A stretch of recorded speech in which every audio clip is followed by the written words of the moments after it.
Baik, Timnas Indonesia JIJS memberikan pesan khusus kepada supporter Indonesia jelang laga melawan Jepang di kualifikasi Piala Dunia 2026.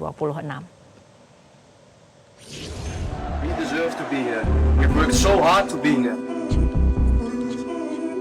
Now we are in this round, and we have a beautiful opportunity to put our nation on the map. Don't forget who you're playing for. Think about who you play for your family, for your country, for your honor. Then we go out and we kill them today, okay? Timnas Indonesia dipastikan akan tetap diperkuat sang kapten JIJS dalam 2 laga lanjutan putaran ketiga kualifikasi Piala Dunia 2026 melawan Jepang dan Arab Saudi.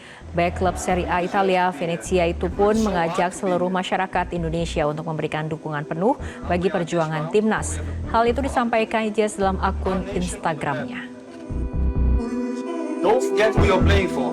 Think about who you play for your family, for your country, for your honor. Kevin Dix dipastikan akan memperkuat timnas Indonesia saat melawan Jepang di laga kualifikasi Piala Dunia 2026 zona Asia. Apakah bergabungnya Kevin Dix akan memperkuat lini belakang timnas Indonesia serta bagaimana peluang timnas Indonesia? Telah bergabung bersama kami pengamat sepak bola Wesley Hutagalung. Selamat malam Bung Wesley. Selamat malam Mbak Fitri.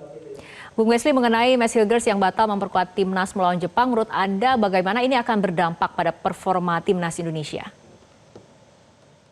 Ya, dengan 2 pertandingan yang sudah dimainkan Miss Hilgers bersama tim nasional terakhir lawan Cina, memang kita belum melihat kontribusi yang sama seperti JIJS misalkan atau dibandingkan Calvin Verdong. Tapi dengan kehadiran Miss Hilgers sebenarnya punya opsi yang banyak ya, karena pertahanan kita memang baru kebobolan 5 dari 4 pertandingan, itu termasuk solid lah ya Mbak.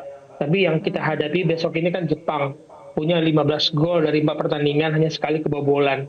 Dan kita butuh pertahanan yang kuat, butuh opsi varian-varian di belakang oleh Sintayong. Ya bersyukurlah, memang ada pendatang baru, tapi ya chemistry-nya kan akan sangat mendapatkan ujian, cobaan nanti dengan bergabung bersama teman-teman yang baru di Timnas Indonesia. Oke, nah mengenai kehadiran Kevin Dix sendiri dipastikan kan akan bermain melawan Jepang. Menurut Anda strateginya apakah perlu dimainkan sejak awal pertandingan atau seperti apa? Karena tadi yang Anda sebutkan juga kan karena Kevin ini baru saja bergabung dengan tim.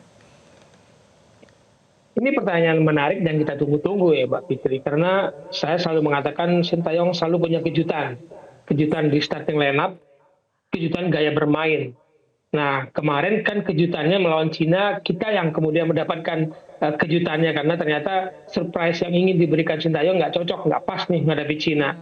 Nah, apakah kejutan itu dimainkan lagi menghadapi Jepang dengan memasukkan pemain yang baru bergabung?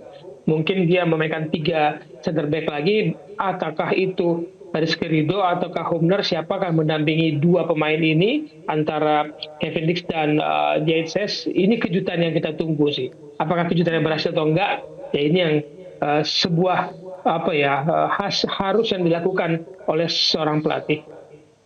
Karena kemudian ini juga yang diharapkan apabila kemudian bermain sejak menit awal. Pertanyaan berikutnya, apakah akan memperkuat benteng pertahanan timnas Indonesia? Mengingatkan Jepang ini merupakan tim yang sangat produktif ya di grup C ini, Bung Wesley. Ya, tim yang paling banyak melepaskan tembakan. 4 pertandingan saya mencatat ya Mbak Fitri. Dalam 4 pertandingan mereka melepaskan 104 tembakan. Kalau dibandingkan Indonesia, dari 4 pertandingan yang kita mainkan, kita hanya melepaskan 32 tembakan, Mbak. Itu sudah komparasi yang jauh. Nah, kita butuh back-back yang kuat, tidak hanya di garis pertahanan belakang, tapi juga di tengah, bahwa kita butuh kemenangan, butuh cetak gol, iya, tapi ancaman dari permainan Jepang ini luar biasa, karena level permainan mereka yang dihuni oleh squad Jepang saja kan levelnya level Eropa tapi level atas ya. Kita kan belum mencapai level atas gitu. Kalau nggak ada 11 pemain ya yang main di level atas Eropa di Jepang. Oke, nah mengenai pertahanan lini belakang, ini strategi apa yang kemudian bisa diterapkan oleh Shin Tae-yong untuk menembus pertahanan Jepang, apalagi lini belakang ini tim Jepang terutama merupakan salah satu yang terkuat di antara peserta putaran ketiga kualifikasi Piala Dunia 2026. Ya, kebobolan sekali melawan Australia itu juga bunuh diri. Tapi tidak ada yang tidak mungkin sebenarnya Mbak Fitri. Kalau kita bisa memetik kemenangan lewat sedikit saja kesalahan-kesalahan individu atau kesalahan organisasi permainan Jepang itu moralnya luar biasa. Jadi tidak ada yang tidak mungkin kita bermain dengan gaya yang diinginkan. Sintayong lebih tahu gaya bermain seperti apa yang akan diturunkan dengan kapasitas pemain yang dimiliki. Karena berulang-ulang saya katakan pelatih adalah yang bertanggung jawab menurunkan 11 pemain awal dan bertanggung jawab atas hasilnya bagaimana dia mengeluarkan kemampuan terbaik dari 11 pemain yang ada di lapangan pilihan dia. Dan itu yang harus kita percayakan bahwa Sintayong juga bermain untuk mendapatkan poin, bukan hanya sekedar bertahan menghadapi Jepang. Oke. Bung Wesley, apakah Anda melihat ada kelemahankah dari kubu Jepang yang mungkin bisa kita manfaatkan selain terutama mengenai sejumlah pemain penting yang mengalami cedera? Ya.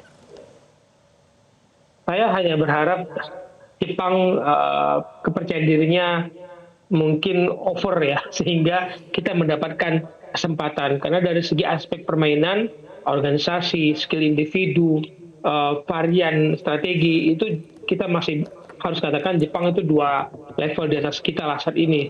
Tapi kita punya yang namanya keberuntungan dalam sepak bola, selalu ada keberuntungan.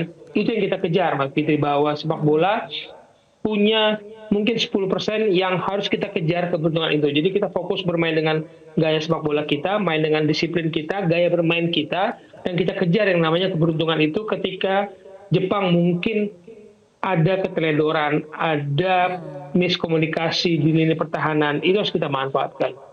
Oke, baik Bung Wesley, di atas kertas Jepang ini kan memang jauh di atas Indonesia. Tapi menurut Anda bisakah timnas Indonesia mengimbangi permainan timnas Jepang?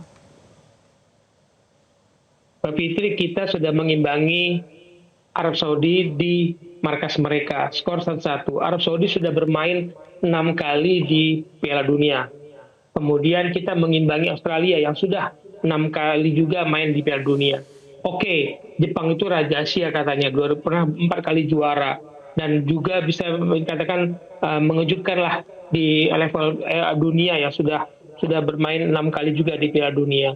Tapi apa yang kita perlihatkan menghadapi Arab Saudi, menghadapi Australia, itu yang ingin kita sampaikan kembali. Lupakan permainan kita melawan Cina yang menurut saya salah dalam strategi permainan. Kita mungkin sedikit merasa di atas angin. Kembali kita harus menginjakan tanah bahwa kita bisa menahan Australia, bisa menahan Arab Saudi, tim-tim yang bisa menjadi pelanggan Piala Dunia dari wakil Asia. Kita juga bisa mengimbangi Jepang. Oke, baik, kita harapkan hasil yang terbaik bagi penampilan timnas Indonesia nanti pada saat menghadapi Jepang. Terima kasih Bung Wesley telah berbincang bersama kami malam hari ini di Prime Time News. Jelajahi cara baru mendapatkan informasi. Download Metro TV Extend sekarang.